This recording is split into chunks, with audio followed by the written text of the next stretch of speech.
Okay. All right. Well, hello, everybody. I'd like to give a little introduction first and then turn it over to you, Zach. Okay. Thank you for joining our fourth School of Living Zoomcast.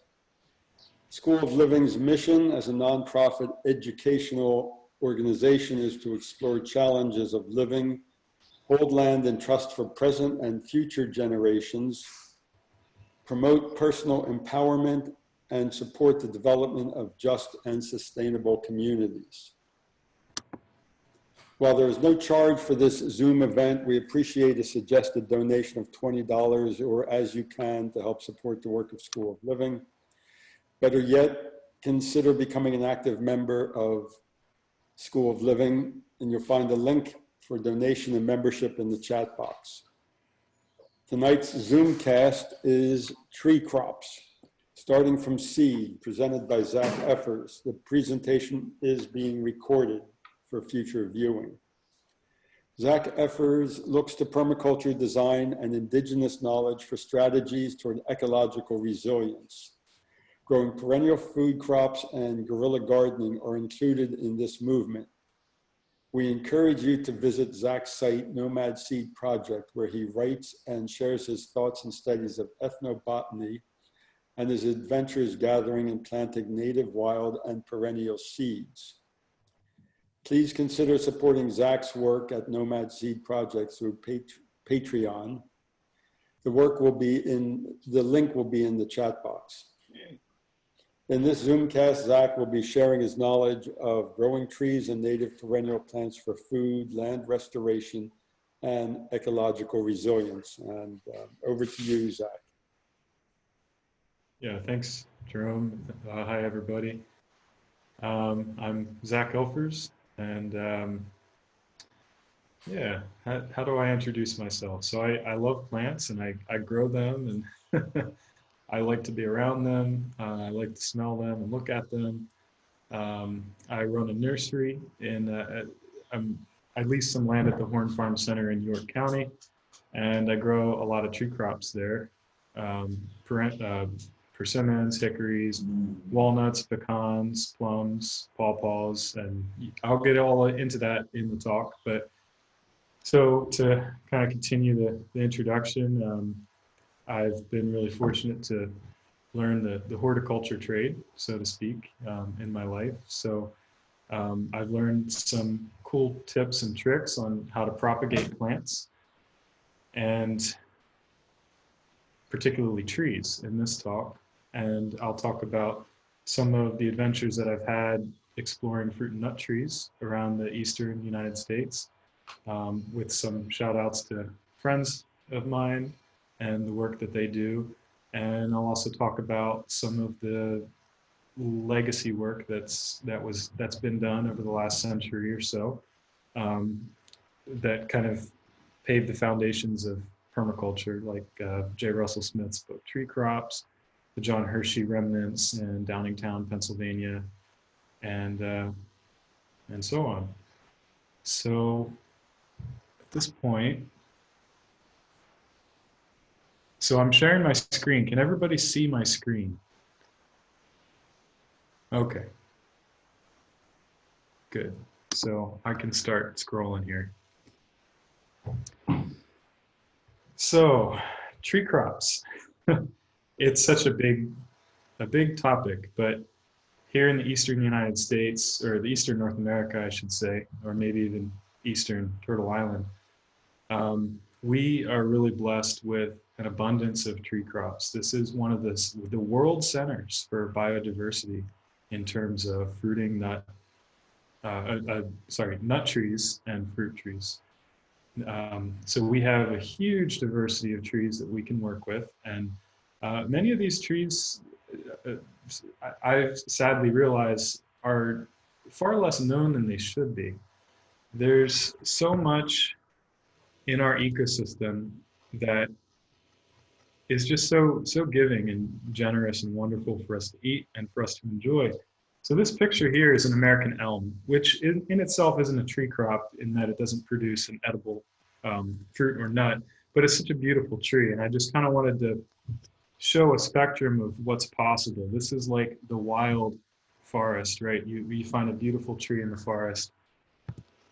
But then we have these agro ecosystems. So this is an entirely planted um, grove of fruit and nut bearing trees. This is in Buffalo, New York. This was the farm of the late, great John Gordon, who passed in probably about 2012, 2013, thereabouts.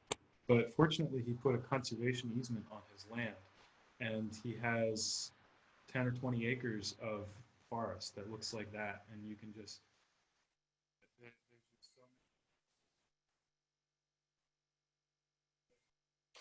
Zach, we're losing your voice, so please get close to your mic.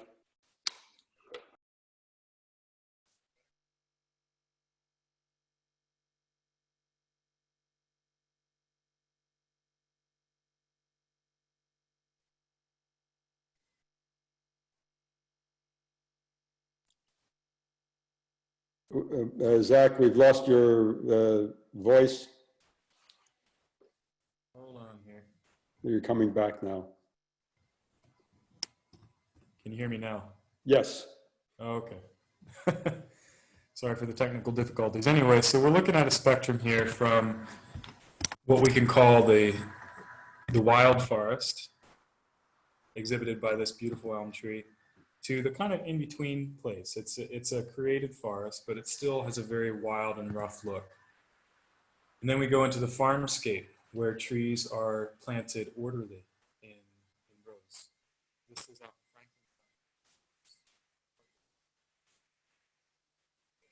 Franklin. We're losing you again.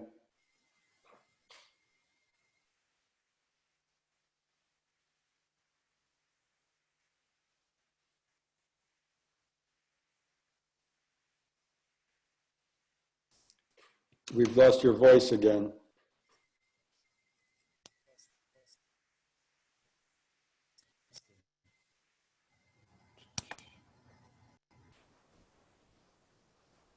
Can you hear me now? Yes. Okay. I changed the settings here to same as system, so we'll see if this works any better. Okay. Anyway, and these trees also make really wonderful yard trees. So this is in front of a house in Downingtown, Pennsylvania. And there's these two big, beautiful hybrid hickory trees that produce nuts every single year until they were cut down a couple years ago to make high-rise condos. So that's the way it goes. But here's a brief look at some of the diversity. You're fading out again.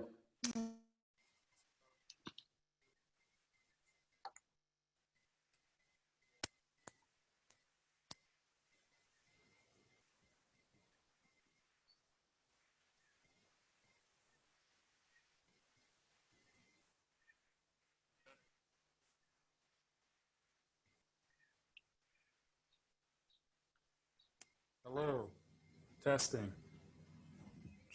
That's somewhat better. Any better here? Yes. Okay. I apologize for this. I don't know what that is. Anyway, so here's a look at some of the diversity that we have. We've got persimmons, plums, mulberries, serviceberries, and pawpaws. These are some of the tree fruits that are available to us. We also have things that we're all familiar with: apples, pears, peaches, cherries, and such, which are technically exotic, but they do really well in our region, and most people include them in their orchards. For nut trees, we have oaks, which make acorns that they're all edible, believe it or not, although you do have to process them generally. We can get into that a little bit. We have chestnut. You're fading out again.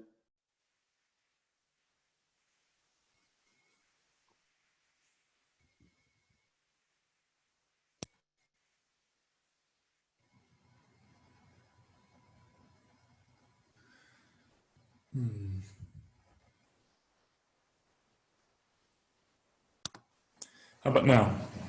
You're back, yes. There's also a note popping up on our screen that says, please move this window away from the shared something. says away from the shared application. Okay, I don't know what that means. okay.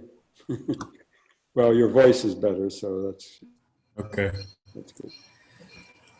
Well, with the tree nuts, we have oaks, which produce acorns, which are all edible, although you do have to do some processing. We can go into that. We have chestnuts and also chinkapins, which are basically a dwarf chestnut. We have hickories and we have pecans. Pecans are actually kind of thick,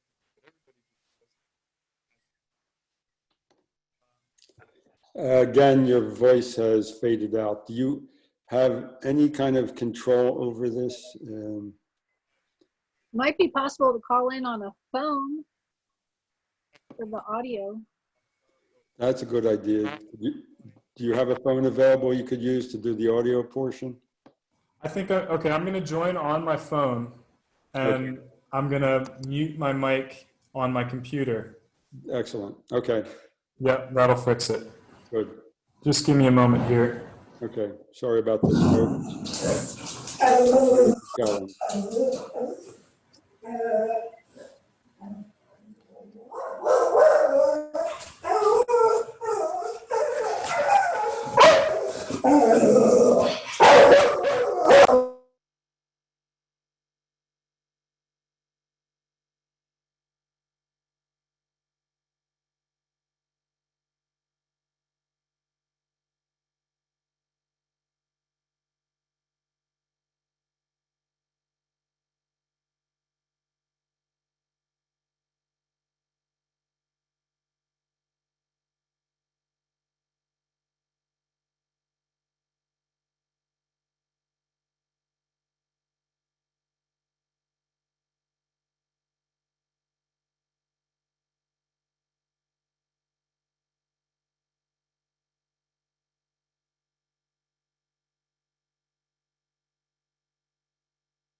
The link has all of the. I'm here. I'm just joining on my phone. Thanks for the patience. That sounds much better. Thanks for your persistence.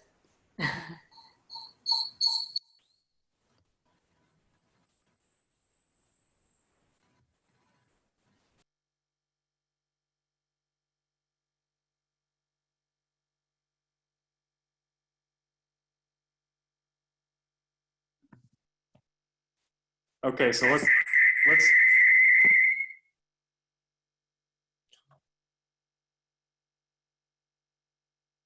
let's continue.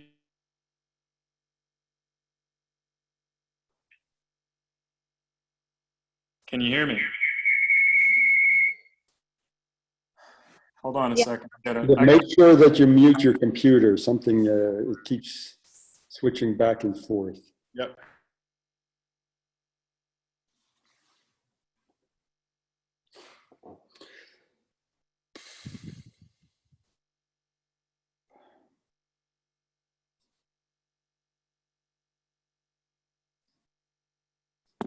All right. The audio should be good. Can you still see my screen share? No. Okay. I'm sharing the screen. And then It looks like it's starting. Let's see. Yes, sir. Okay. Okay, your screen share is back.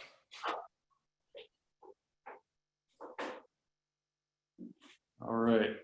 Well, that was frustrating. We should be through all of that now. Okay. So this was a look at some of the native species that we have to work with. In shrubs, we also have a nut tree that is a shrub, the hazelnut. We have elderberries, currants, chokeberries, serviceberries, blueberries, huckleberries. We also have fodder trees, which produce mast that is technically edible to humans, but often in an agroecological context, they're planted in silvopasture to be used as forage for animals. So we have honey locust, for example, which makes this really long bean pod with a sweet amber-colored goo inside. That's the honey in the honey locust. It's very similar to tamarind, actually. And we have mulberry. We're actually just at the end of mulberry season right now.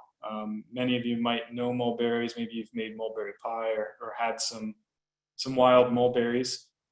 They're good, but they can be hard to gather efficiently and effectively. But they're really, really good if you've got chickens or pigs or other livestock. We've got hackberry. And then we also have the what's called tree hay, or the forage and fiber trees. So this is things like mulberry leaves, which are really high in protein, just like basswood or linden leaves are really high in protein, and they're really, really good as a browse for animals.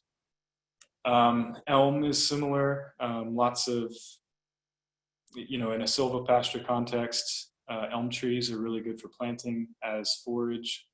Willow, I think can be a forage, but mostly I have that included as for basketry. So this is the fiber and other kinds of materials that you can make using trees, is like, willow withes and hazel and things like that.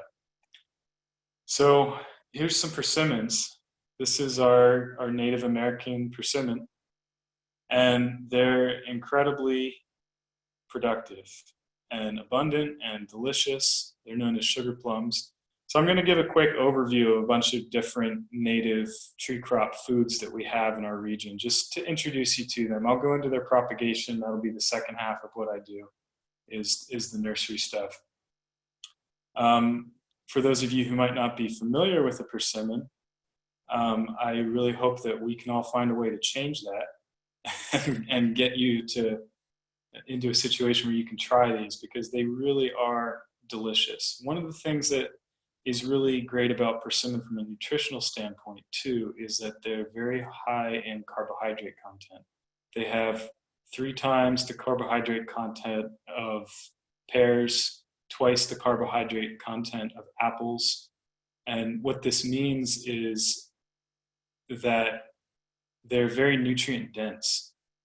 And they also dehydrate very well, and they store very well. So these same persimmons, generally my process is I'll stick them in an egg carton and put them in the fridge until the outer skin dries to the touch. And then I can leave them in a sunny window and they dehydrate the rest of the way. Of course, if you have access to a greenhouse or even a food dehydrator of some sort, you can do this much quicker.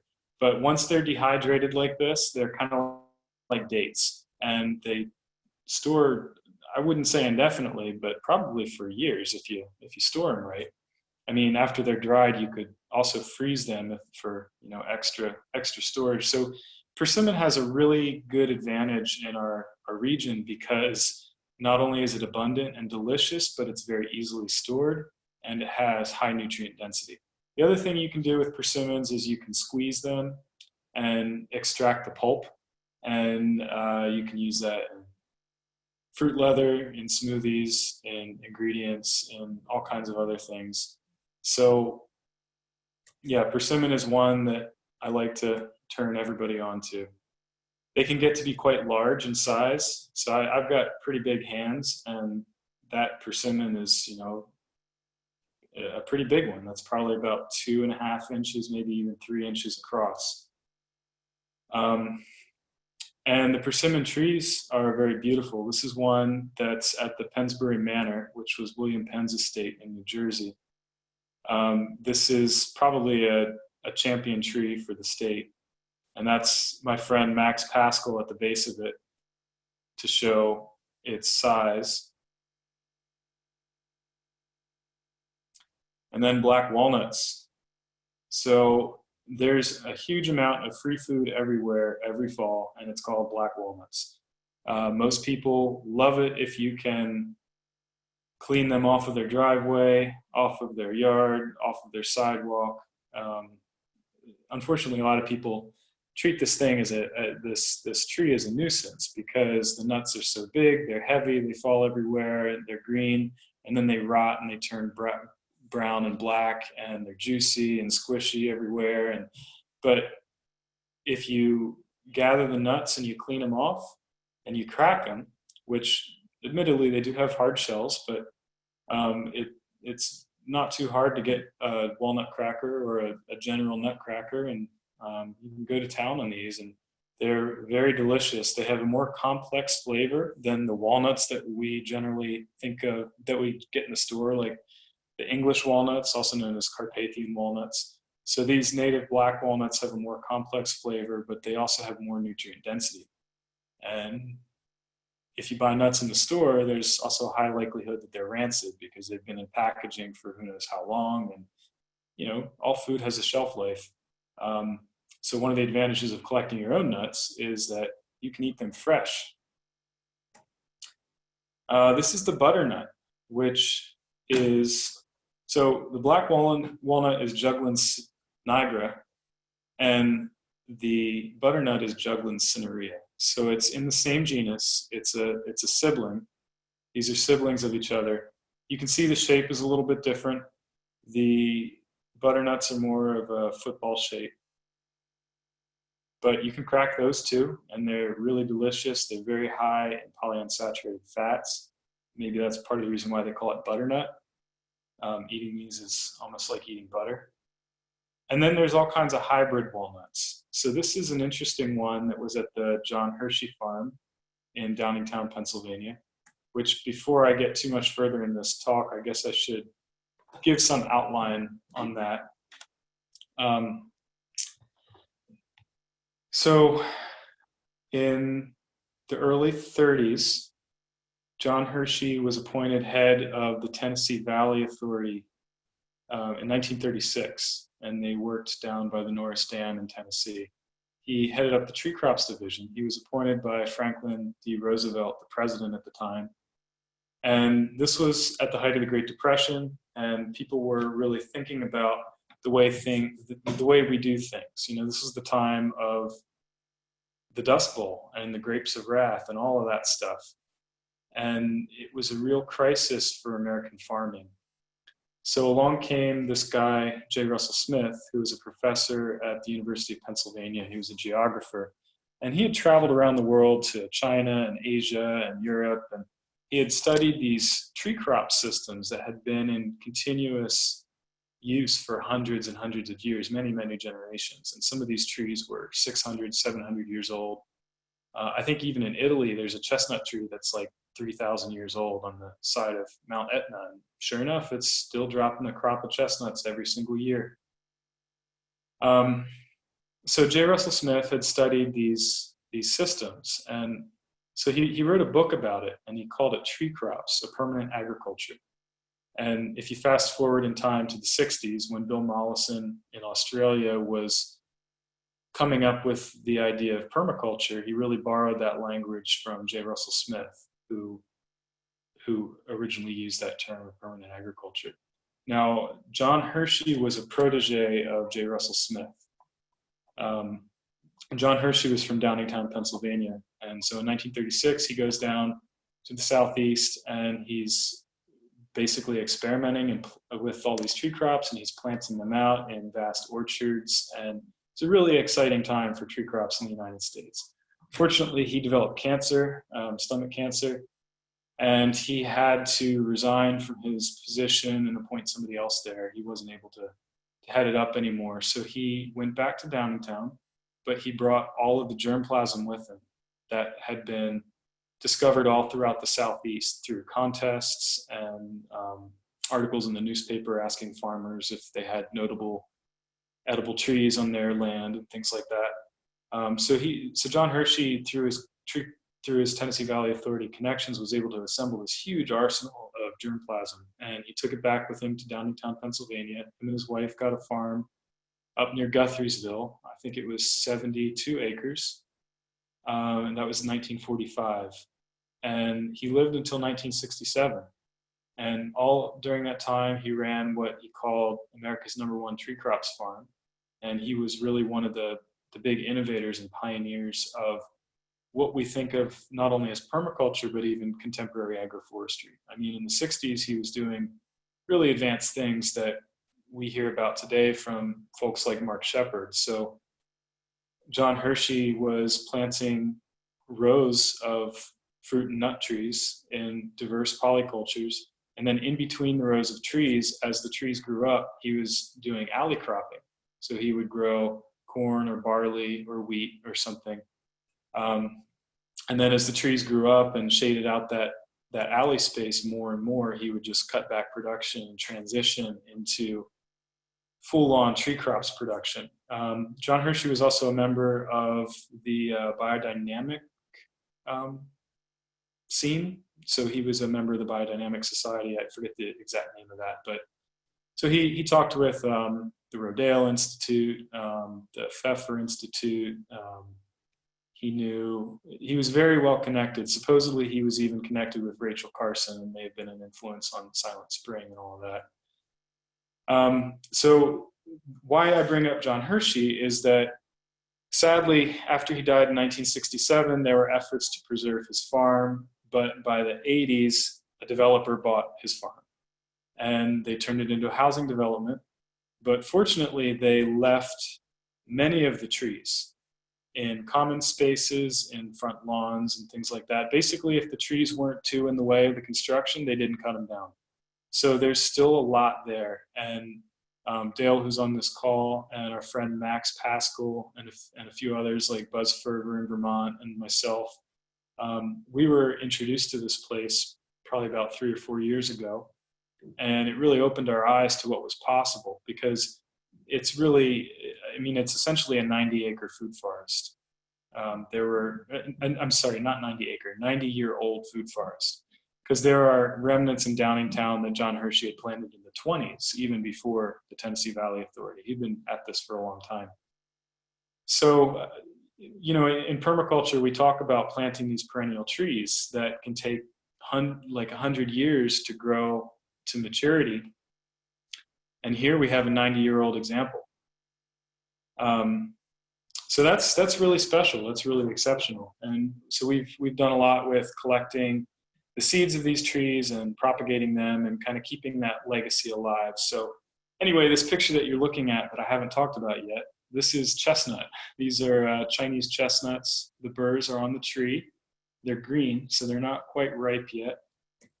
But when they ripen, here's what they produce. And chestnuts are really, really wonderful. If they're roasted, they taste almost like a hot buttered potato or something like that. They're really, really delicious. I mean, the pop culture, the chestnuts roasting over an open fire and everything. And chestnuts, before the chestnut blight, which really eliminated our native chestnut, the chestnut was a huge component of rural economies. The chestnut created the subsistence for Appalachia. I mean, this tree was so abundant and bountiful every single autumn that it was such a reliable crop. It was more reliable than corn, is what the old timers would say.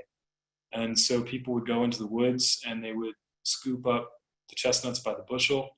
They would sell them along the side of the road. They would package them in train cars and ship them into the urban centers like New York City, where they would be bought like crazy. So it was a very important tree. Unfortunately, we don't have the American chestnut anymore. And I put an asterisk on that because the story isn't over. We do have the American chestnut, but it's functionally extinct, which means that the distribution that it once had, it no longer has. And now we're in the situation where we have to reintroduce it into our forests. But we do have Chinese chestnuts, we have Korean chestnuts, Japanese chestnuts, we have European chestnuts, and we have chestnut hybrids. So as a food producing tree, we still have chestnuts. This is a Chinese chestnut plantation orchard that is in Lancaster, Pennsylvania, and this was planted by J.F. Jones probably sometime around 1900. So J.F. Jones was actually the guy who taught John Hershey. So we have a long lineage of nut growers in Chester and Lancaster County. This is kind of in like a common space on the edge of a neighborhood. So J.F. Jones property, the same thing happened. A developer bought it. It was subdivided into suburban housing, but not all the trees were cut down. They've put a bench there, and the nuts drop every fall. This is American plum, Prunus americana, which I won't really talk about too much in this talk, but I will just say that in Eastern North America, we probably have about close to a dozen native species of plum. And many of them are, actually all of them are really delicious. Complex flavors, nutrient density, sweetness, sometimes with a little hint of sour. And a lot of people overlook our native plums because they're a little bit smaller than the Asian plums and the hybrid plums that you'll buy in the grocery store. But these ones are more resilient because being native, they don't have any problems with our climate. They tend to be very disease resistant. They produce really well even without any management. So there's certainly advantages to using our native plums. This is bur oak. So this is Quercus macrocarpa. It's a type of oak tree that makes these massive acorns, which can be ground down into flour and leached, which means you soak them in cold water to remove the tannic acid. And the tannic acid is what causes that mouth puckering sensation that you may have experienced if you've ever tried to eat a raw acorn before. So once the tannic acid is water soluble, so once you remove that acorn flour becomes edible. And it's very rich, not only in starch and carbohydrates, but there's even some fatty acid content in there and a lot of protein and minerals and vitamins and things like that. So oaks could be a bread tree, you know, like we grow, instead of growing wheat, we could grow, or rye, we could grow a vast orchard of oak trees. And then we have, you know, native tree diversity and all of the ecosystem services that they provide. You know, each oak tree is not an individual, but a community. This is a picture taken about a week ago of a bicolor oak, Quercus bicolor, also known as swamp white oak. You can see in the middle of the screen, there's these two tiny little acorns, and that'll be this year's crop. And they'll keep growing and expanding until the fall, when they will fall to the ground and they will be gathered. If we don't get to them, the squirrels will. This is a mixed bowl of various hickories. There's also a couple hazelnuts in there, but it's mostly hickories. So there's some pecans, there's some hickoms, which is a cross between hickory and a pecan. And then there's some shagbark and shellbark hickories in there. And I'm going to get into the hickories. Hickories are absolutely delicious. They are the best nuts in the world. That's not even my opinion. I mean, anybody who tastes a shagbark hickory, 99% of people, I believe, will rank it as tastier than a pecan even. And, you know, even a pecan is a kind of hickory. So, but yeah, our native shagbarks and shellbarks are really delicious. They're really high in saturated fatty acid content. So they can be 60 or even 70% fat. And if you roast them or bake them in the oven, that flavor that was already fantastic just takes on a richness that is really to die for. I mean, if you put these things in the oven, people will put their heads up, and when they smell it, they're like, what is that? That smells so good. So these ones have been roasted. You can see the color change. And this is them in the shell. So these are shagbark hickory nuts. Up in the upper right corner, you can see them in the husk. So the hickory nut is actually like a three-parted fruit. You've got the husk, and then when you break the husk apart, which is usually in 4 compartments, you get the shell. And then you have to crack the shell and extract the kernel. So this can be a little bit laborious if you're doing it by hand, but when you consider the generosity of these trees and the sheer volume of nuts that they produce and the flavor, And they're really easy to store. So, imagine yourself sitting by a wood stove in the winter after you've gathered all these nuts in the fall, and you've got your harvest in from the garden, you've got all your sweet potatoes in storage, and your hickory nuts in storage, and you can just sit by the fire and watch it and crack some nuts, and it's delicious. So something that I really like to make is hickory tea as well. So if you get tired of the laborious process of cracking the nut, individual by individual, and pulling out the kernels and eating them, you can actually just whack them all with a hammer, and you can throw the shells and the kernels all together in a vat of water, and you can boil that. And the bits of shell will settle to the bottom, and the bits of kernel that get dislodged from the shell will float to the top. And then the water will become this rich broth where all those omega-3 and 6 fatty acids that are in the nut will distill into the water, and you can drink that. You can actually even strain it through a really, really fine cheesecloth, and you can pull the oil out of it almost like butter. And then it's a product that you can make vegan cheeses out of, for example, or you can just put it in the fridge and use it like butter. You can bake it into bread. There's all kinds of things you can do with it, or you can just drink it. So that's a really favored wintertime and late fall treat. So this is a shellbark hickory, which is very much like a shagbark hickory. And the shagbarks and the shellbarks are known by their shaggy bark. I think I have a picture of the trees with the bark so you can see. And I'll get to that as I get there. But this one is just much like a shagbark, but it's much bigger. The nut is much bigger. And shagbarks are generally biennial, so they produce every other year, whereas the shellbarks produce consistently every single year. So they're very attractive from the standpoint of someone who wants to have a grove of productive nut trees. Shellbarks, some of them crack really nicely. The shells are a little bit thicker than pecan, but the way that the kernel is in the shell, if you put them in a nut cracker, it's really not a lot of work to pull them out. You can just crack the shell and the kernels fall right out in halves or quarters, as you see in this picture. And then there's hickans. So these are hybrid hickories. This particular nut that we're looking at comes from the breeding of Fayette Eder, who lived in Franklin County, Pennsylvania, and he died in 1963. And his 10-acre farm is largely still preserved out in Franklin County. I'm actually going there tomorrow to check up on a mulberry tree. But it's the same story. It was bought by a developer and turned into suburbia. It's more of a rural suburbia, so it's a different feel.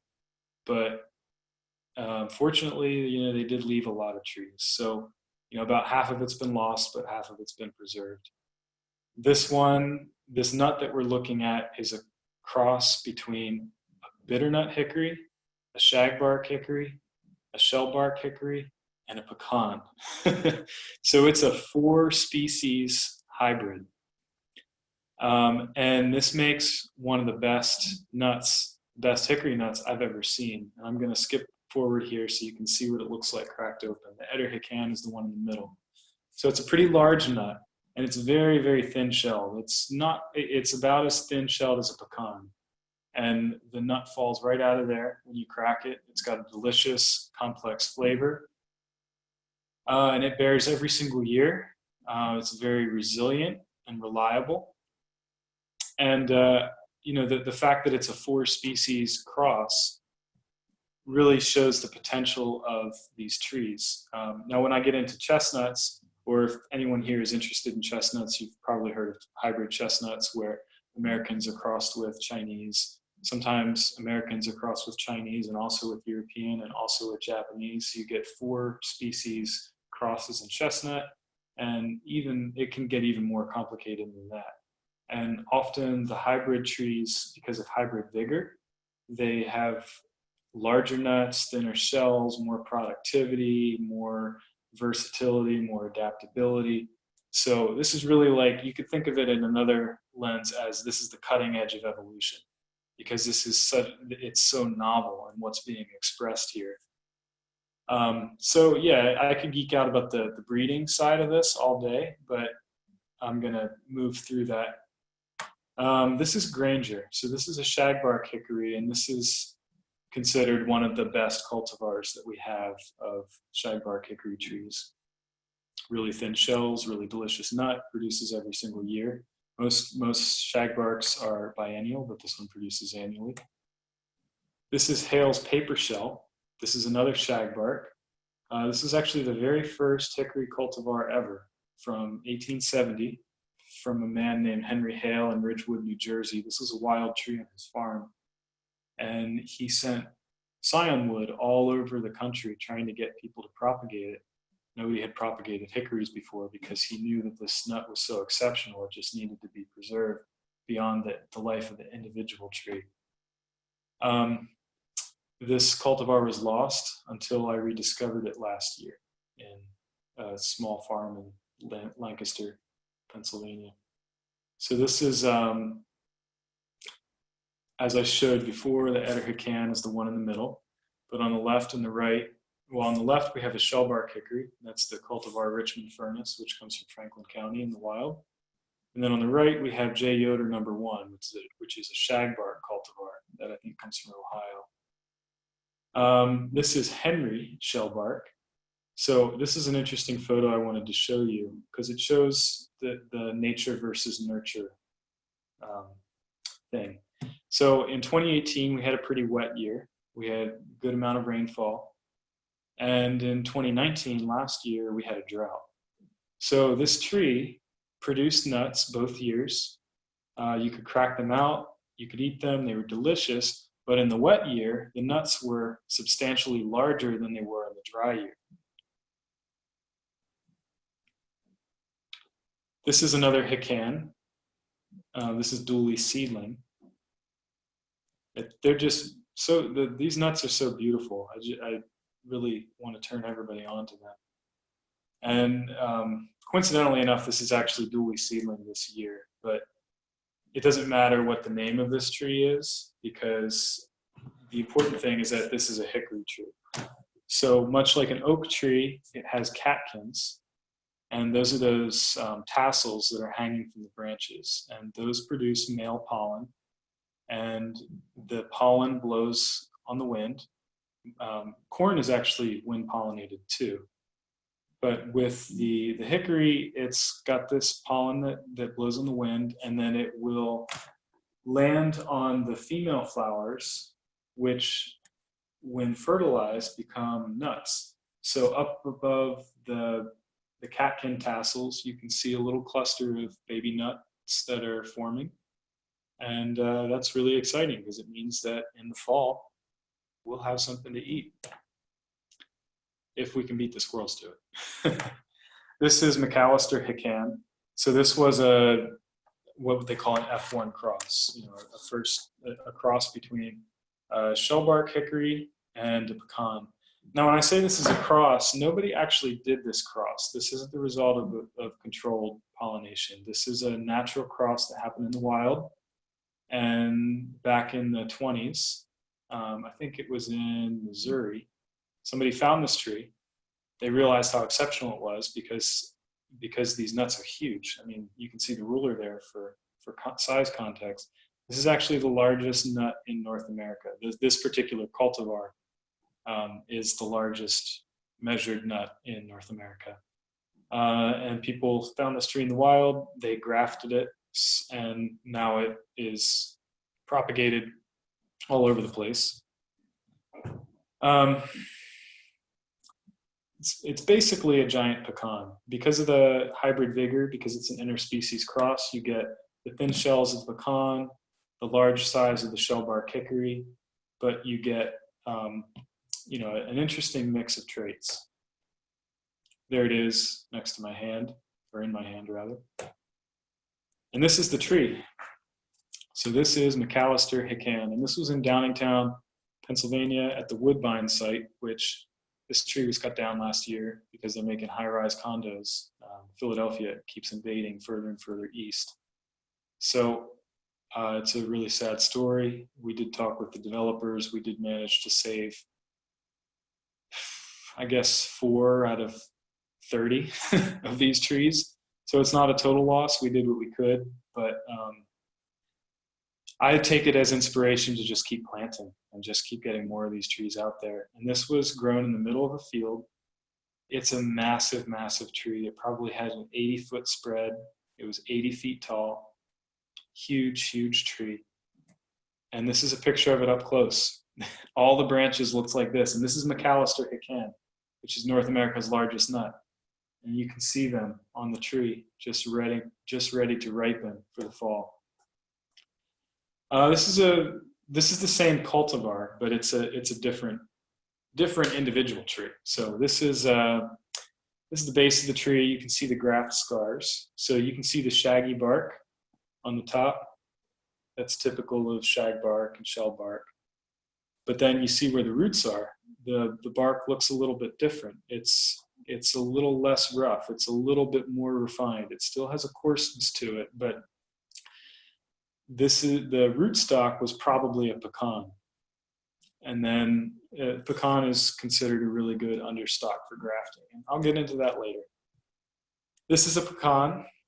These nuts come courtesy of my friend Eric Lewis, who lives down in the Middletown area of Maryland, on the west side of the Blue Ridge. Or I'm sorry, no, he's on the east side of the Blue Ridge, so he's on the Frederick side. His buddy found this tree down in Indian Head, Maryland. It's a seedling tree that somebody had in their yard, and it's just these huge, beautiful pecans. So they're a little bit warmer than we are in southeastern Pennsylvania, but it's pretty comparable. You could grow this tree in southeastern Pennsylvania with no problem. So a lot of people think of pecans as a southern species, but we have a whole bunch of northern pecans that do really, really well in our climate.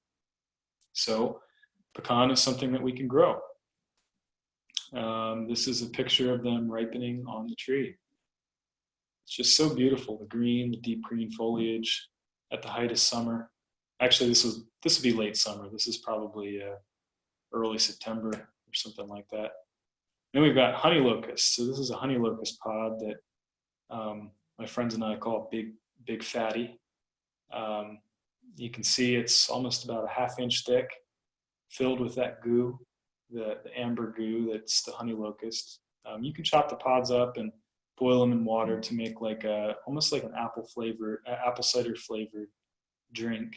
But they're really good for brewing, but they're also really high in sugar content. They're 30% sugar, and they linger on the ground all winter long. And they have a long season of drop too. So they don't drop all at once. They'll start to drop in maybe October, and they'll keep dropping consistently into January. And then the snows come, and then that usually knocks the rest off the tree. And if you have cows or hogs or livestock like that, they will gobble these things up and really love them. There's also beans inside of the pod that are edible. They're a lot like kidney beans. You can boil them and cook them like you would any kind of garden bean. But the animals will also eat them. So it's just a little bit of extra nutrition there. This is my friend Eliza standing next to a ever-bearing mulberry tree that she discovered. I wanted to talk about mulberries, but I didn't actually have that many pictures of them, but I just found this one.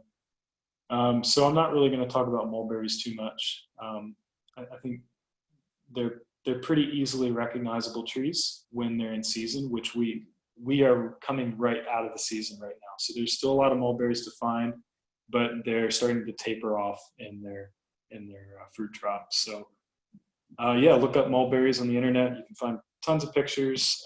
They're really, really common as weed trees. So you'll probably find bunches in your neighborhood.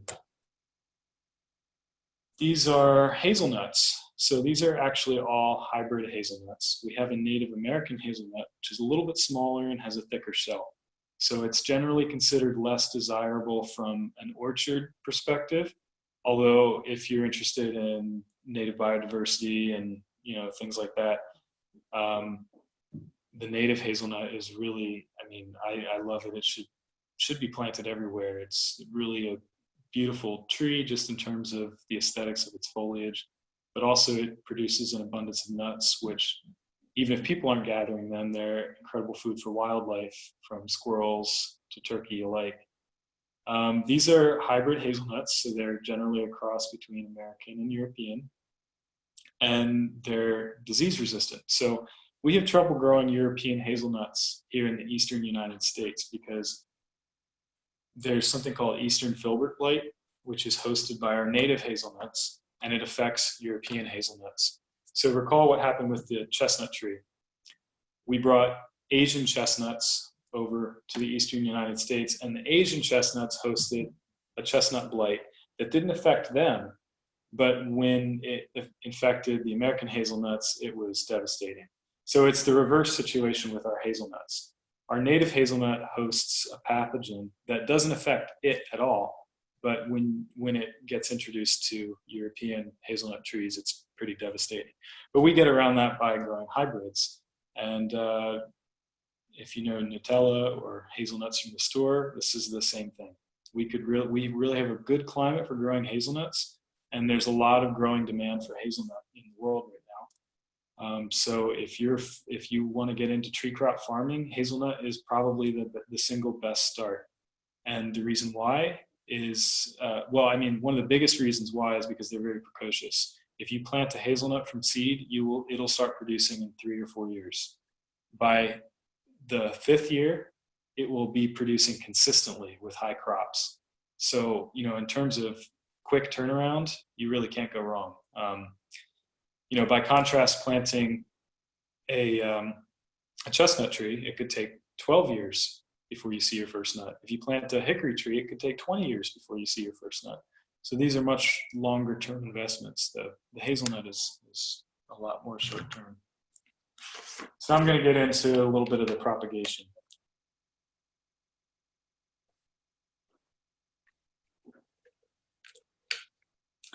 So I start everything from seed. I also do grafting, and I start from cuttings and root divisions and things too. But the seed is really the beginning of everything.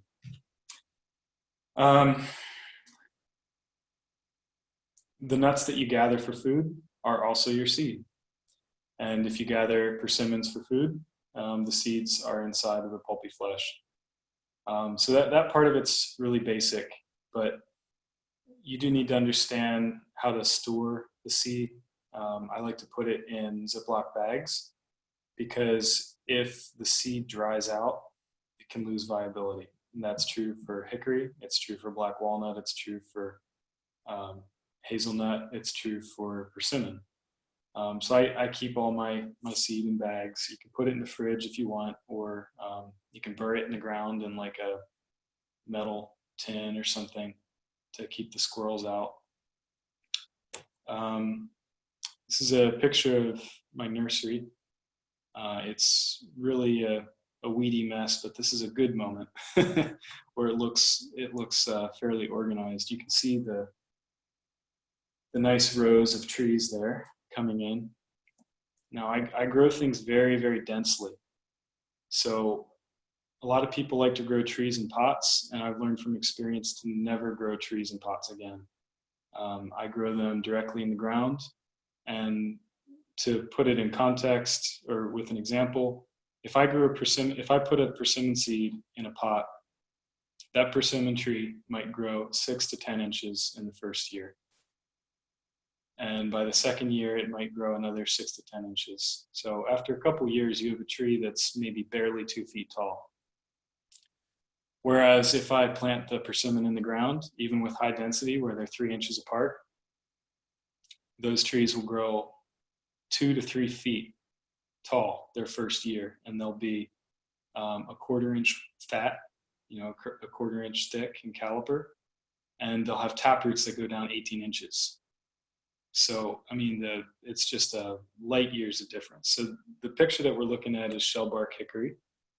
So I plant them really dense. I plant them nut to nut. Now their germination rate is about 60%. So not every single one of those nuts will grow, but just over half of them will. And when they do, they send down taproot. So you don't have to worry about root competition too much. Imagine them like carrots. They send that root straight down, and then they send out a shoot straight up. This is pecan. Now the way I do my bed prep is I use a broad fork, and that has tines that are 18 to 20 inches long. And it really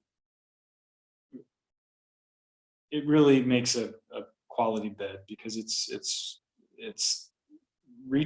tearing the soil, or aerating the soil. Actually, it's less destructive than if you rototilled or used a tractor. Basically, I'm just kind of opening up the soil about 20 inches down, and then I put, after the bed is prepared, I pull the weeds out, I put down the nuts, maybe cover lightly with soil, and then I cover with mulch, with leaf mulch, about 2 or 3 inches thick, and that's it. So I have a low budget nursery. I have it in the middle of a field, so I don't get any squirrels coming out to the nursery, which I'm really fortunate, really grateful for.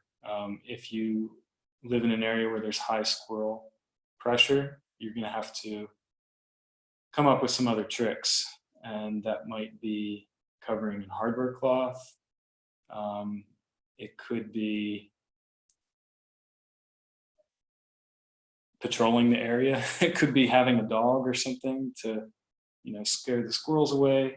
There's a bunch of different ways to approach that, but my method is just to have my nursery in the middle of a big open field.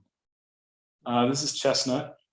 So this picture was taken just like 2 days ago. So a lot of these chestnuts are like, some of them are over a foot tall already. And by the end of the growing season in September, there might be some 3 or 4 footers in there. I have them planted about 3 inches apart, and they come up really thickly. And when they leaf out, they suppress weeds too, because it's shaded. This is persimmon. You can see how densely they're planted in that bed. So what I want to do is I want to wait until the fall when the leaves drop. When the leaves drop, those trees have gone dormant. And at that point, they can easily be dug up, transported, and transplanted. When you have a bare root tree, you want to make sure that the roots don't dry out. So I'll roll them in a bag, make sure there's some moisture there, or I'll put them in a bundle, and I'll put wet leaves or wet mulch around that bundle of roots, and then put it in a bag. And as long as they don't freeze or get too hot and dry out, they'll stay pretty good basically until they're ready to wake up again. But obviously I want to keep them in the soil as much as possible, because that's really what keeps them alive. So once I've dug them up, I put them in bundles, and I heel them into the ground, usually in bundles of 10. But I can also take them with me, and I can guerrilla plant them all kinds of places. I can plant them in the wild, I can plant them on public land and parks. I sell some to people who want some of these trees. And it's a really effective way to do things. So even though my focus is really rewilding, so to speak, planting a lot of bringing native biodiversity back into our quote unquote wild places, I find that having a nursery, especially for trees, is really effective, because squirrels are an issue, and things like that. If I just planted a nut in the ground, the chances are pretty high that a squirrel's going to find it and dig it up. Even if they don't eat that nut, they're going to dig it up and they're going to plant it somewhere else, which by plant it somewhere else, I mean they're going to put it in a cache and forget about it. Which I guess is fine, because those trees are in the wild, but I like to have a relationship with the lands that I work with. So by growing seedlings in the nursery for a year, I get a really healthy, vigorous tree that has basically been given the best conditions in the first season of its life, and then I move it into a place where it can grow out the rest of its life happily. These are persimmon seeds. You can see how glistening they are from the moisture that they have on them. You want to make sure that they don't dry out too much or they will lose viability. So a sealed plastic bag works. This is a close-up of some black walnuts taken last week in the nursery, just so you can see the density. This is chestnuts again. And this is what the trees look like when they're dug up. So up in the top left corner, you can see the broad fork that I use behind the shovel in the distance. And we have a hickory seedling on the left. In the middle, we have hazelnut seedlings. On the right, we have plum seedlings. So you can see those really vigorous root systems. They're just really well established. If I was to grow them in pots, they would be a little bit stunted. So the good thing about growing in the ground too that I didn't mention is that it's very cheap. It's very low budget. If you have to have potting soil and pots and all of that stuff and irrigation to water the trees, it's a lot more overhead. So even though it might seem like a little bit more prep to use the broad fork and everything to make those nursery beds, it actually works out to be far more efficient to grow this way. So this is dormant wood. This is in winter, and this is what we would call our scion wood if we want to graft a tree. This is the wood that grew most recently in a season. And here it is after I take it out of the fridge. So after I harvest my scion wood in the late winter, just before the tree wakes up and those buds swell, I want to capture that wood while it's dormant. And I put it in a sealed plastic bag with a little bit of moisture, and I put it in the fridge. Basically what that does is it tricks that twig into thinking that winter is still happening. So it's just sitting in the bag. It's like, oh, this is a long winter. Wonder why this winter's so long. And then when my understock, which is usually a tree of the same species, so this is a persimmon, and I'm going to graft that onto another persimmon. So when my persimmons are fully leafed out and they're growing and they're happy and everything, then I take my scion wood out of the fridge and I cut off a bud, and then I make a 45-degree cut. So this is what's called a Z graft. I'm just going to show you step by step, but you can go on the internet and you can look for Z graft diagram or something like that on an images search, and you'll find schematics on how to do this. Whip and tongue is another common graft. So this is the understock. You can see the roots of the tree and you can see the thickness of the tree. So this is a 1-year-old seedling, and I make an equivalent 45-degree cut on that one.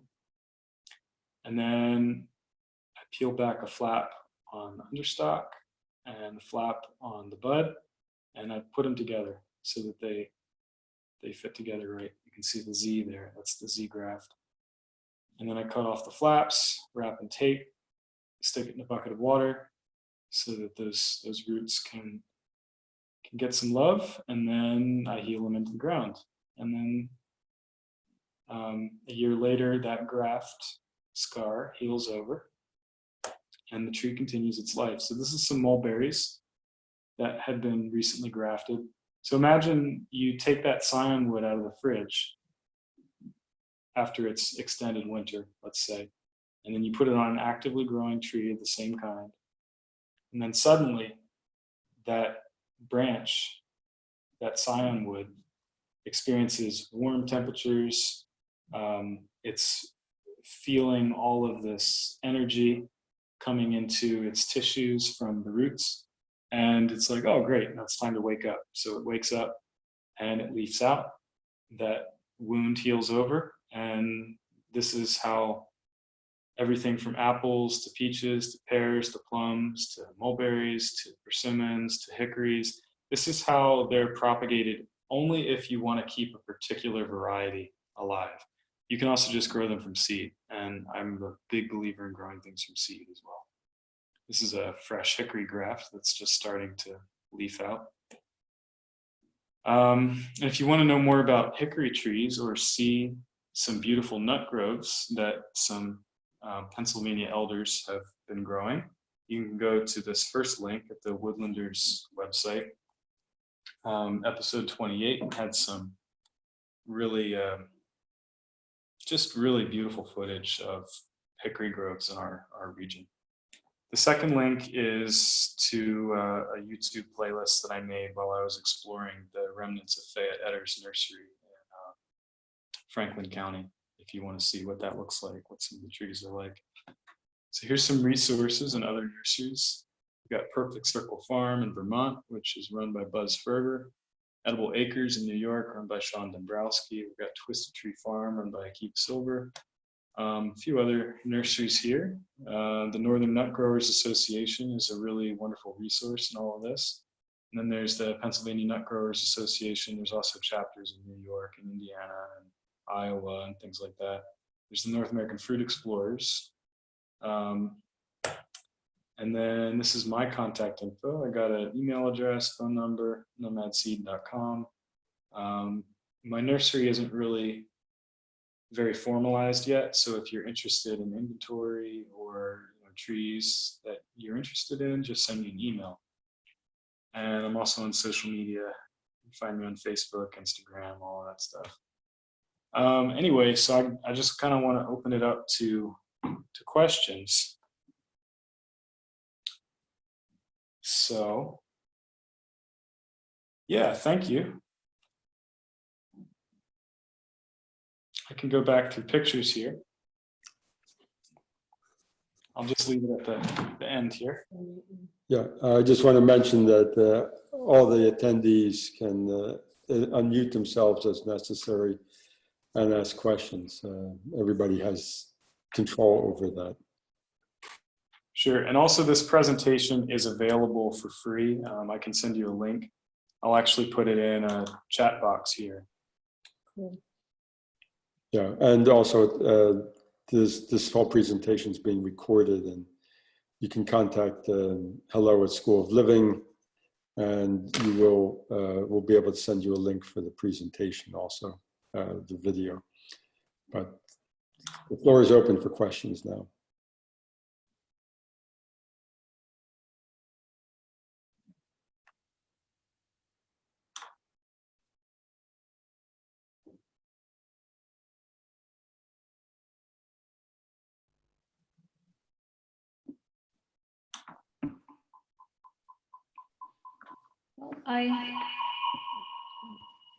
Whoa. Sorry. Let me mute.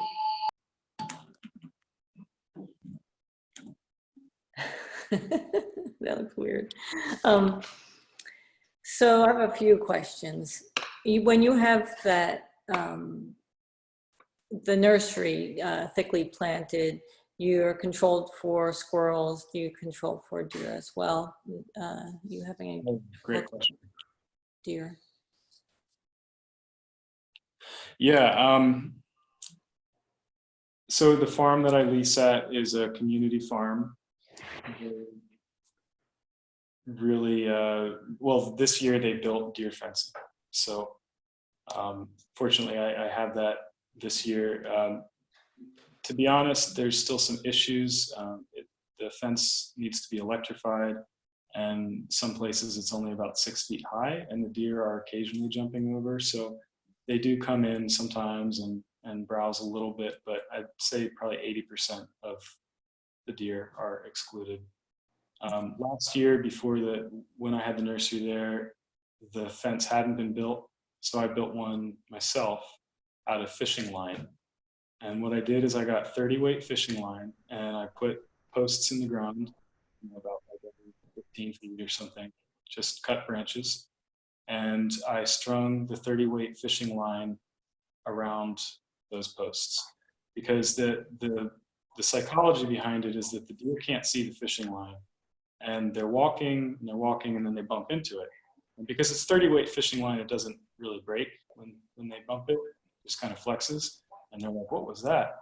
And because they can't see it, they're afraid to jump over it because they can't really gauge how high it is. So I would put like 4 strands. So I would do one about, you know, 1.5 feet high, and one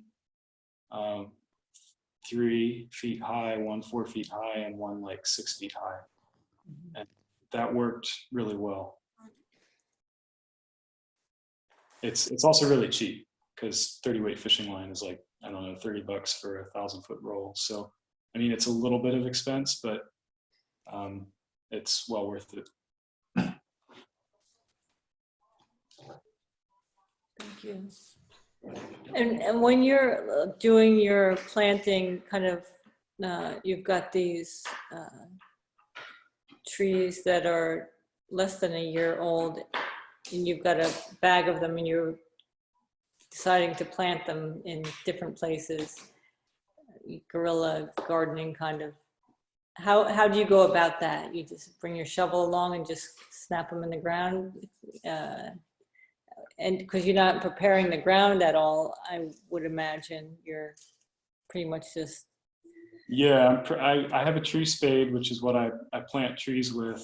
And, you know, I am very conscious about the habitat that I plant them in. I put them in appropriate places. I make sure that, you know, if it's in the forest, I'll put it maybe where a tree is blown down and there's a gap in the canopy. But I also do other things, like if it's a thicket forest of like young forest, picture a bunch of tulip poplars growing up in a very dense grove. I'll actually girdle a large swath of trees, and I'll plant the seedling in the center of that. So as those trees die, the new seedling will come up. And Okay, great. things like chestnuts, I'll put on a slope where you have more acidic soils. That's kind of more in tune with what chestnut likes and prefers. With persimmons and hickories, I like to put them in bottomland areas where you get alluvial soil that's really rich in calcium and things like that to ripen the fruit and the nut. The other thing with the planting, I wanted to mention that with the nursery, because it's really low budget, really my limitation is the labor that I want to do and how much seed I have. And because I'm in touch with nut growers and abandoned orchards and things like that, I can get pretty much an unlimited number of seed. So with practically no overhead, I can produce like 10,000 trees a year.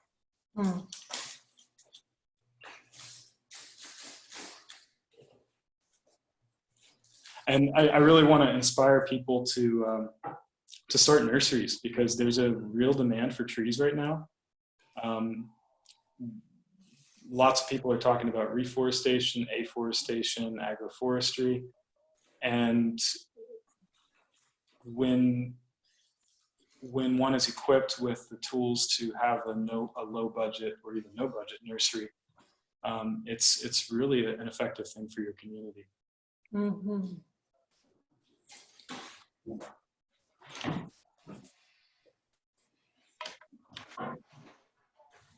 This is Nick. On the subject of labor, having once or twice tried to transplant small shagbark hickory seedlings and failed miserably, how do you get so many trees with such large taproots out of the ground if you're starting them in the ground? Well, with yeah, it's a great question. So hickories do have really big taproots, but they don't grow really big in the first season. So ultimately, a hickory's taproot can probably get to about 5 feet long, maybe a little bit longer. And you know, if it's that long, it's impossible to dig up without breaking. I'm sorry, there's no other way to do that. But during the first season, so remember, I'm using the broad fork, so I'm working the soil about 18 to 20 inches down. So it's fairly friable down to that depth. Now, in the first year, a hickory seedling, I've never seen one send a taproot down more than like 16 to 18 inches, maybe 20 inches at the most. And basically, because that soil is well worked, I can just put a tree spade right next to the tree and loosen the soil a little bit, and I can pull it out just like a carrot. And then I have you know, even if it's a 20-inch taproot, which is on the long side, some of them are only 12 to 16 inches. I can plant that same tree with the same tree spade, because basically picture a shovel that has a longer spade, a long skinny spade, rather than the typical long-handled shovel we think of. So a tree spade, you know, it's not too much work to dig a hole that's 20 inches deep and plant a taprooted hickory in there. You can also use a post hole digger and things like that. So the real key with the hickories is that they're grown for one season and then they're planted ideally in their final resting place, because the second season that taproot could double, and it can double not just in length, but it can also become like 2 or 3 times as thick. Now, technically, those taproots you can cut, and this is a trick that a lot of the hickory nursery growers will use. I know Buzz Ferver in Vermont does this a lot. So he'll grow his hickories, his pecans and hickories for one season, and then he digs them up with his tractor, and then he'll cut all of those taproots so they're about 9 or 10 inches long, and then he'll plant them another year. And it does shock them, so they won't do as much above ground growth, but they'll repair their taproots and they'll send out a lot more lateral roots. And then after the second year, he can dig them up and cut the taproot one more time. If you cut the taproot twice, it will give up on making taproots, and it'll just make lateral fibrous root structures. So in that way, you can grow hickories that you don't have to ever worry about the taproot again. Oh.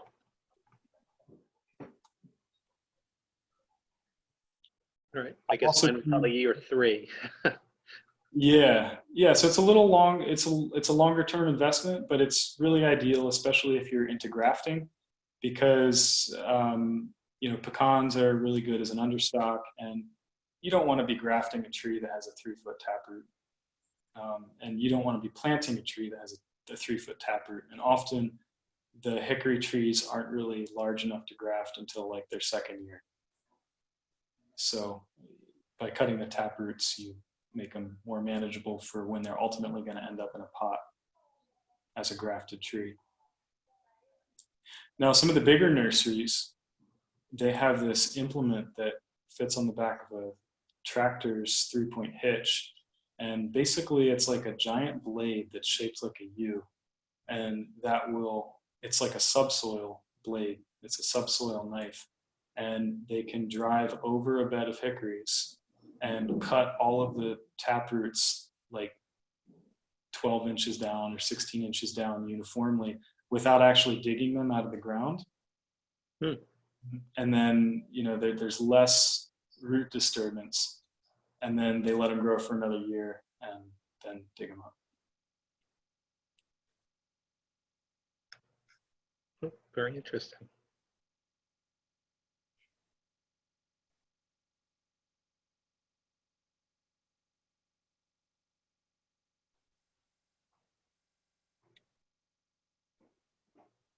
There's a lot of old timers too who have a lot of knowledge to share and are really eager to do so, because you know, some of these guys are in their 70s, 80s, and 90s, and they've been doing this as a hobby for sometimes upwards of 50 years. And they're just excited that somebody else is interested, because when they were my age, there was nobody really talking about this. And there's one guy I've learned a lot from, Parker Coble in Gettysburg, who's actually a multi-generational nut grower. His dad, Garnett, was one of the first guys to be grafting hickory trees and really cultivating hickories intentionally in orchards. And so Parker learned it from his dad and just kind of carried it on as a family legacy. And he tells me that my generation is the best generation he's ever seen in terms of interest with these kinds of trees.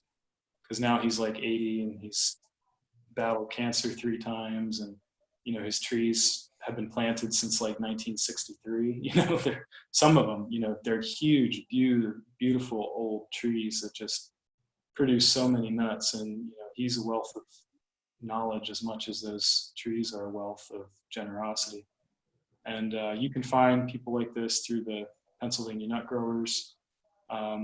They're probably happy to share knowledge and seed and material and whatnot. So it's good to reach out to somebody to learn from. It's good to have a mentor.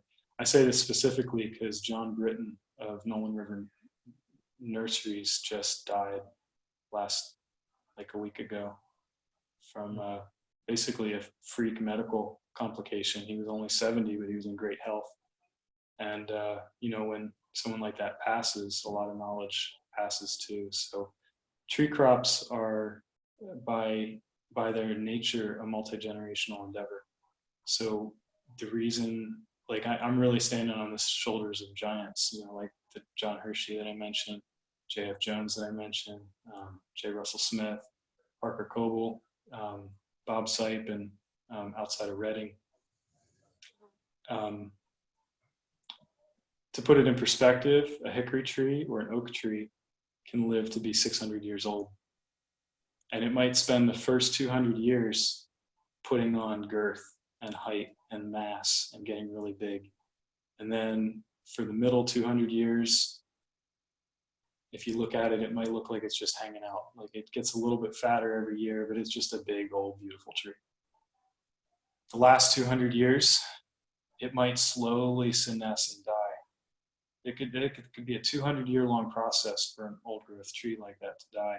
So with our private property model that we have, where people, you know, own property for 5, 10 years, maybe the duration of their lifetime if they're lucky. I mean, if you planted a tree when you were a baby and you lived to be 80 years old, that tree has only reached about 1/6 of its potential. If when you die and that property, you know, gets sold or subdivided and those trees get chopped down, it's just such a waste, and it doesn't have to happen. And that's why I'm really grateful to folks like you at the School of Living who have taken land and kind of done something more regenerative and community minded with it and put it into a land trust where you know, if there are trees on the land, then maybe they have an opportunity to live the full 600 years that we, you know, we all deserve to live a long and happy life. And that goes for the trees too. So I think the other component to working with tree crops is rethinking the way that we relate to land and the way that we own land and exert our control of land. I think the tree crops are really encouraging us and asking us to think more about the possibilities of land trusts and conservation easements. And what we really need are a new generation of like agroforestry easements, things that are like on the length of 250 years, things like that. You know, I'm not saying that private property is evil. I'm not saying that at all.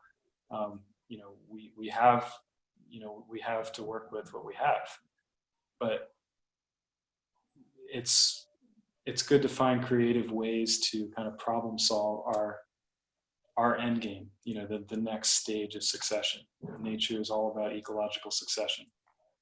And yeah, those are my thoughts on that.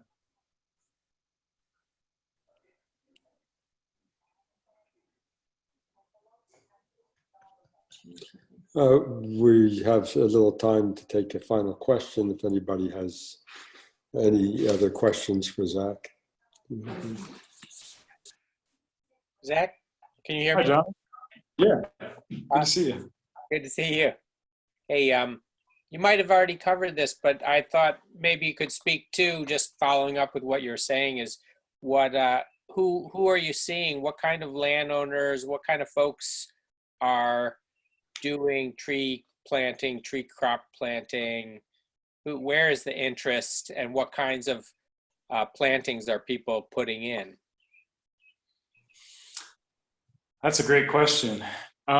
There's kind of a lot of different things happening. I mean, people who are more focused on the homestead scale For that context, it might make sense to just pick a couple different persimmons, a few different hickories, a few different trees, and have a modest growth. But I mean, Mark Shepard in the Midwest is doing a lot of really big, broad-scale agroforestry projects. So I helped plant last month on a project in the Catskills for a Montessori school that they're starting in Catskills, New York, that involved the planting of 5,000 chestnuts and 5,000 hazelnuts.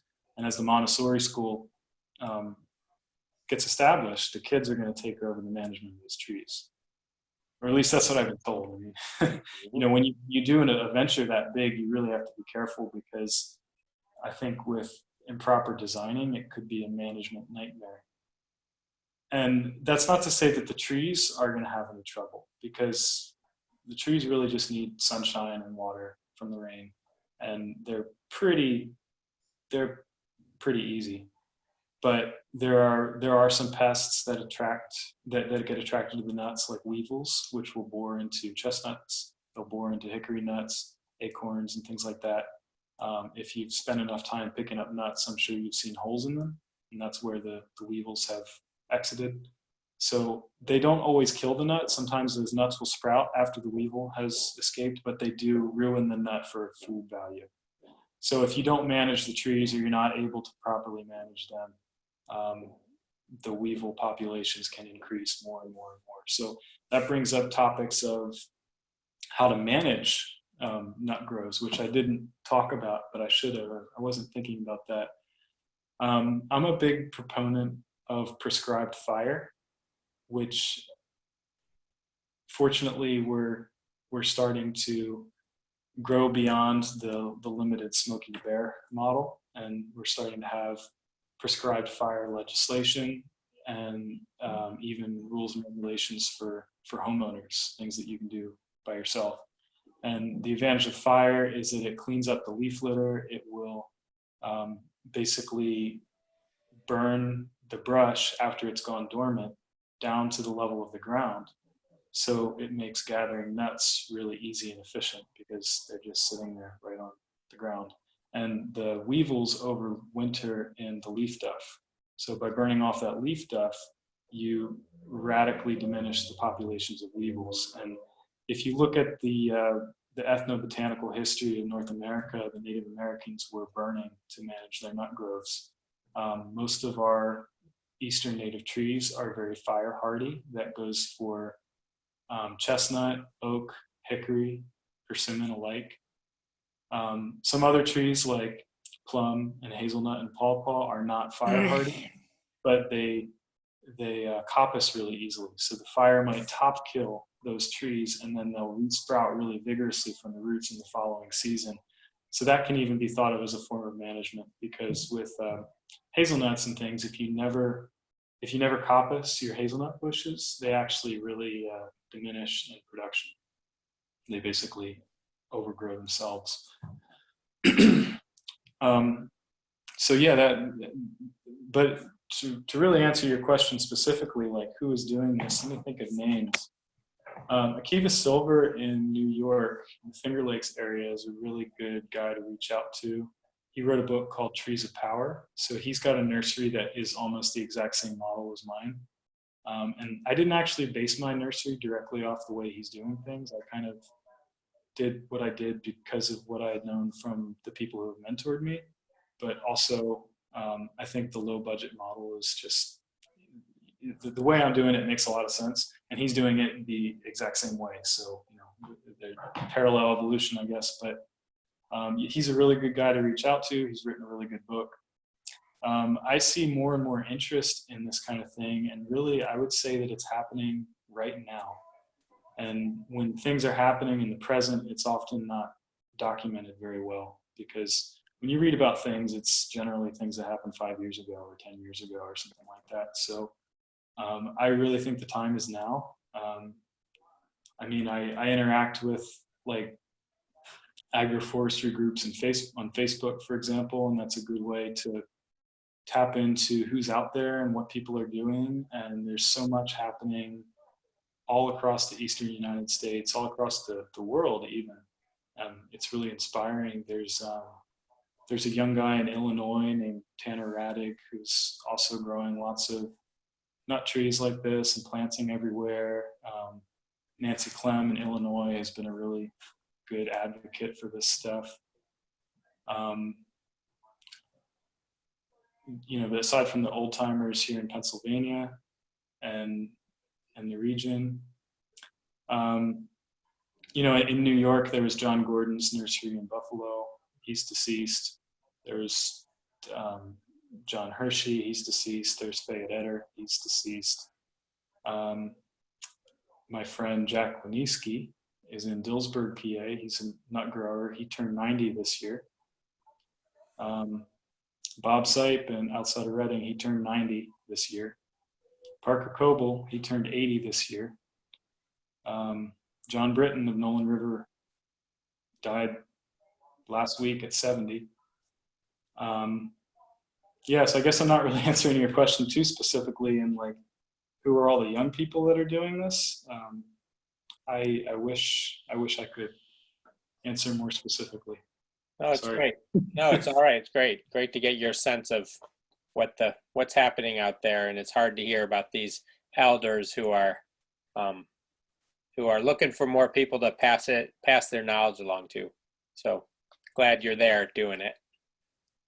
There's a guy named David Harper who's associated with you guys at the School of Living, and I think the last Zoomcast that the School of Living hosted was with him and Andrew Faust, who are representing what they're calling the Permaculture Living Lands Trust, and they are one of many branches of these kinds of new land trusts that are looking to preserve land that has high value from a permaculture standpoint. So David Harper and I have talked about the potentials for preserving places like Parker Coble's and other places that may be at risk of being developed more than they already are, and having those trees chopped down and all this stuff, which given the long lifespan of a tree and the exponentially increasing value as the years go by, especially once you get past 100 years old. I mean,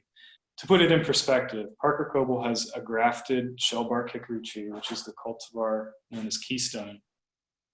He planted it in 1963.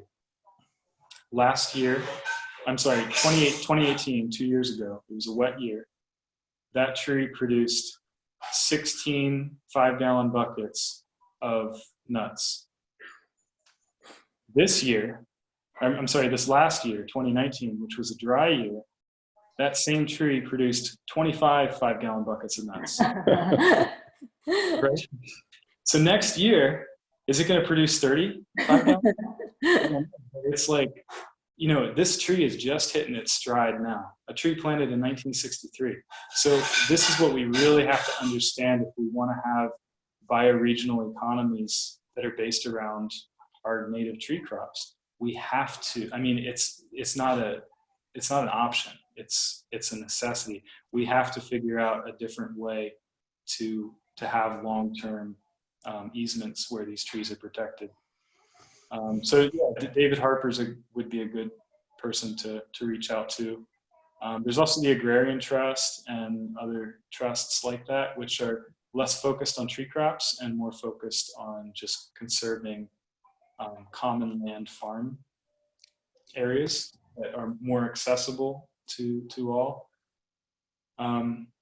We need like a tree crops trust. Okay, with that, we're going to wrap up our Zoomcast for tonight. If you wish to get the link for this recorded Zoomcast, message us at hello@schoolofliving.org or go to our contact page on our website, schoolofliving.org. We're also going to be listing all of the other Zoomcasts, such as the Permaculture Living Lands Trusts. Thank you, and that brings us to the end of our Zoomcast, where we pass the hat. Please support the work of School of Living. And also remember to check out Zach's page, the Nomad Seed Project. It's really great. And Zach, it was very exciting to hear this. And I'm sure we have lots to share with our communities. Thank you so much. Thank you all for attending. Thank you. Take care.